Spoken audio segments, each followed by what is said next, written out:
Hi విను. Hi విను. జంతర్ మంతర్లో యువత పెద్ద ఉద్యమం చేస్తుంది ఇప్పుడు. అది చూస్తున్నాం, మీడియాలో చూస్తున్నాం. కానీ కొన్ని మీడియాస్ కవర్ చేయట్లేదు. వేరే విషయం సోషల్ మీడియా అంటే ఇవే ఉన్నాయి. ఏ రీల్ తీసినా, ఏ షార్ట్స్ తీసినా ఇదే కనిపిస్తుంది. ఓకే. సో మరి వీళ్ళందరికీ ఆకలేస్తుంది కదా. ఈ ఆకలేసే వాళ్ళకి పుష్కలంగా సర్ప్లస్గా ఫుడ్స్ డెలివరీ అవుతుందండి. వాళ్ళేం ఆర్డర్ పెట్టుకున్నది కాదు. ఇక్కడ విచిత్రం ఏంటంటే వాళ్ళు ఏం ఆర్డర్ పెట్టుకోలే. వాళ్ళు ఉద్యమంలో ఉన్నారు, లేదా పడుకున్నారు. కానీ ఫుడ్ మాత్రం ఆ ఏరియాకి వస్తుంది.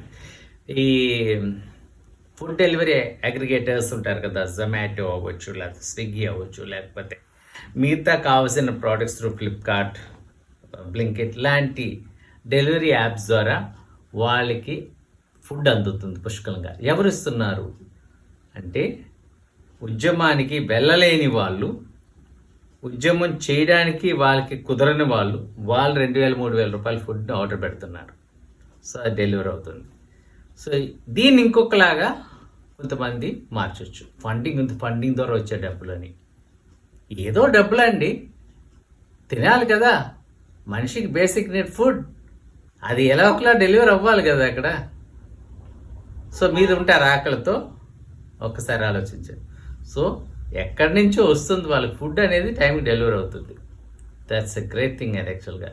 సో అది అననామస్ అవ్వచ్చు, లేకపోతే తెలిసిన వాళ్ళు పంపించింది అవ్వచ్చు, కానీ ఫుడ్ మాత్రం పుష్కలంగా వాళ్ళకి అందుతుంది.